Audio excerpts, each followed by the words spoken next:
અત્યારની લાઇફસ્ટાઇલ, ખરાબ આદતો અને જીવનશૈલીના કારણે આજની યુવા પેઢી અનેક સમસ્યાઓની પીડાઈ રહ્યા છે. પહેલાના સમયમાં આંખમાં મોતિયો અને બહેરાશ વૃદ્ધ અવસ્થામાં આવતી હતી, પણ યુવા પેઢીમાં આ લક્ષણો જોવા મળી રહ્યા છે. કાનમાં બહેરાશ હવે તો નાની ઉંમરના બાળકોમાં પણ જોવા મળી રહ્યો છે. જો લાંબા સમય સુધી મોટા અવાજે ગીત સાંભળવા, ફોન પર સતત વાતો કરવી, ડીજે અથવા લાઉડ મ્યુઝિક સાંભળવાથી આપણી શ્રવણ શક્તિ પર ગંભીર અસર થાય છે. ત્યારે આવો જાણીએ રાજકોટના ઈએનટી ડોક્ટરે શું કહ્યું છે. સાંભળવાની શ્રવણ શક્તિ વિશે આજે આપણે વાત કરીએ.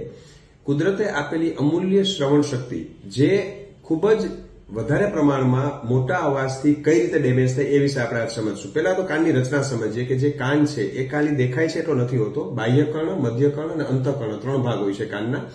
જ્યારે આપણે સાંભળીએ છીએ ત્યારે એક મિકેનિઝમ પણ આપણે જોઈએ રિપ્રેઝન્ટેશનમાં કે ગ્રાફિકલી આપ જોવા જાઓ તો જે મિકેનિકલ હિયરિંગ છે કે જેની અંદર સાઉન્ડ વેવ કાનની અંદર પ્રવેશે છે અને કાનની અંદર જે સાઉન્ડ વેવ જાય તરંગો અને એ અંદર પ્રવેશે પછી જે કાનનો જે આપણો પડદો હોય છે એની સુધી પહોંચે છે કાનની અંદર, અને એ જે પડદા સાથે જયારે સાઉન્ડ વેવ અથડાય અને પાછળ હાડકીની મુવમેન્ટ થાય અને અંતે સાઉન્ડ વેવ કાનના આ મધ્યકર્ણ છે અને અંતે કાનની જે મગજની અંદર નજીકનો ભાગ હોય છે ત્યાં સુધી પહોંચે છે.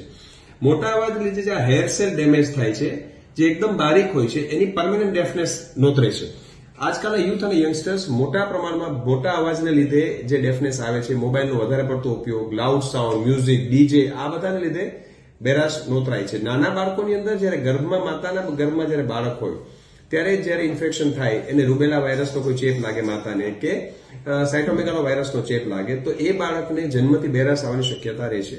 એ જ રીતે ઉંમરલાયક વ્યક્તિઓમાં પણ બેરાશ આવવાની શક્યતા ઉંમરને લીધે રહે છે, જેને સેન્સરી હિયરિંગ લોસ કહેવાય છે. વર્લ્ડ હેલ્થ ઓર્ગેનાઇઝેશનના ડેટા પ્રમાણે હાલમાં 1.5 બિલિયન લોકો વિશ્વમાં બેરાશથી પીડાય છે, જે 2050 સુધીમાં 2.5 બિલિયન સુધી પહોંચી શકે છે, અને 63 મિલિયન લોકો ઇન્ડિયામાં બેરાશથી પીડાય છે. વિશ્વની ટોટલ વસ્તીના 20% લોકો જે ખાસ કરીને બેરાશની સમસ્યાથી પીડાય છે, અને એ પ્રિવેન્ટેબલ કોઝ છે. બેરાશની સમસ્યા એવી છે કે જે આપણે પ્રિવેન્ટ કરી શકીએ અમુક મહદઅંશે. ટ્રાફિકનો નોઇઝ છે, ડીજે છે, મોટો સાઉન્ડ એક્સપોઝર છે, યુથ અને યંગસ્ટર્સ જે પ્રોલોંગ મોબાઈલ ઉપયોગ કરે છે ટાળવો જોઈએ અને મોટા અવાજથી બચવું જોઈએ. અમૂલ્ય શ્રવણ શક્તિ એકવાર જાય છે પછી ફરી આવી શકતી નથી અને પરમેનન્ટ ડેમેજમાં પરિવર્તિત થાય છે. એટલે મારી આપ સર્વને એક અપીલ છે કે મોટા અવાજથી કાનને પ્રોટેક્ટ કરવો જોઈએ.